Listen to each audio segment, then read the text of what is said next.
নমস্কার বন্ধুরা, আজকে আমি আবার এসে গেছি। আমি স্বর্ণালী এসে গেছি আমার এই স্বর্ণালীর সংসারে তোমাদের কাছে নতুন ভিডিও নিয়ে। দেখো আজকে কি রান্না করেছি।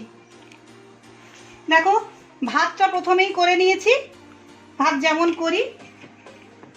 আর করেছি এই যে এটা হচ্ছে ফুলকপির ডাঁটা আর আলু দিয়ে একটু সর্ষে পোস্ত, টমেটো, ধনেপাতা, কাঁচা লঙ্কা দিয়ে চচ্চড়ি মতো করেছি। আর করেছি দুটো রুই মাছের চাকা, এই যে সর্ষে পোস্ত বাটা, কাঁচা লঙ্কা বাটা দিয়ে, ধনেপাতা এতে দিইনি, টমেটো দিয়ে ঝাল করেছি।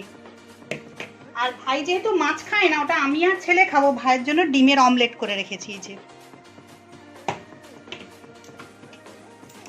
আর বানিয়েছি এটা ওবেলা লুচি করব প্ল্যানে আছে, জানি না কি হবে। তো এটা হচ্ছে লুচির জন্য আলুর দম করে রেখেছি, আদা, পেঁয়াজ, রসুন, টমেটো, ধনেপাতা, কাঁচা লঙ্কা দিয়ে করে রেখেছি। আর এখানে আছে আমের চাটনি, এটা তো আগের দিনই করে রেখেছিলাম, একদিনে তার হয় না, আমি একাই খাই, তাই জন্য তো শেষ হয় না।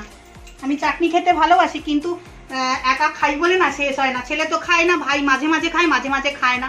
তো যাই হোক, কেমন লাগছে আমার ভিডিও বলো। আর যদি আলাদা কিছু দিয়ে তোমরা দেখতে চাও তাহলে অবশ্যই বলো, আমি তো বারবার বলি। আর লাইক, শেয়ার, কমেন্টটা করতে কিন্তু ভুলো না। যারা এখনো সাবস্ক্রাইব করোনি তারা অবশ্যই সাবস্ক্রাইবটা করে নিও প্লিজ। আর আমার সাথে থাকো, তোমাদের সাথে নিয়ে আমি অনেক দূর পৌঁছতে চাই। তোমরা আমার সাথে থাকবে তো, কি গো? যাই হোক, তোমরা খুব ভালো থেকো, আনন্দে হাসি খুশিতে থেকো, এই কামনাই করি। আজকের মতো রাখি, টাটা।